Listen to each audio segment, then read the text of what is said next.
एक छोटा सा गांव था, नाम था मोहनपुर। उस गांव में एक 200 साल पुराना कुआं था। लोग कहते थे हर रात उस कुएं से एक रोती हुई लड़की की आवाज सुनाई देती है।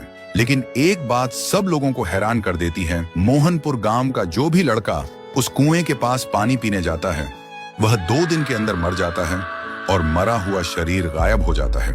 और एक दिन इसी गांव में एक शहर से अर्जुन नाम का लड़का आता है।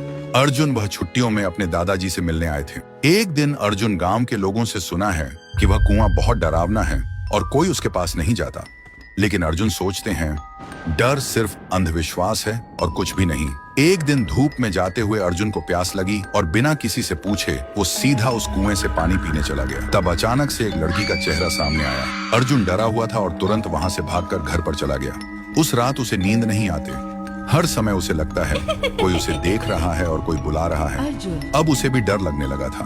फिर सुबह अर्जुन ने एक बुजुर्ग से पूछा, चाचा ये कुआं इतना डरावना क्यों है? चाचा ने बोला, यह कुआं बहुत पुराना है।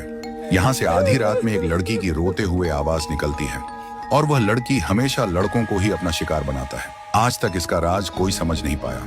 इस बात को सुनकर अर्जुन वहां से निकल पड़े और घर में आकर एक पाखंडी बाबा को कॉल करके बुलाता है ताकि इसका राज क्या है वह जान पाए। और आखिरी दिन पाखंडी बाबा आता है और गांव के सभी लोग इकट्ठा होता है। पाखंडी बाबा उस कुएं को देखकर कांपते हुए कहता है कि यह तो बहुत ही भयानक है। कुएं के अंदर जो भी है उसको पकड़ना मेरे बस के बाहर है। ऐसे बोलकर पाखंडी बाबा उस गांव से निकल पड़े। ऐसी स्थिति में गांव वाले का डर और भी बढ़ जाता है। अर्जुन के मन में सवाल उठते हैं कि उस दिन मैंने जो देखा क्या वह मेरा वहम था, और आज तांत्रिक ने क्या देखा जो डर के भाग गया। आखिरी दिन अर्जुन आधी रात में कुएं के पास एक पेड़ के पीछे छुप जाता है।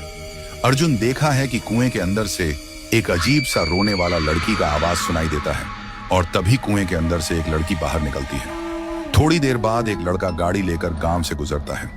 वह लड़की उसके सामने आ जाती है और लड़की उस लड़के को मार देता है और लड़के का शरीर गायब हो जाता है। अर्जुन यह सब देखकर हैरान रह जाता है। उसके दिमाग में एक ही सवाल घूमता है कि यह लड़की कौन है जो लड़के को ही अपना शिकार बनाते हैं, लड़कियों को क्यों नहीं? तो दोस्तों, अगर आपको जानना है कि उसे कुएं में वह लड़की कौन था और वह सिर्फ लड़कों को ही क्यों अपना शिकार बनाती है, तो कमेंट करो, पार्ट 2 चाहिए।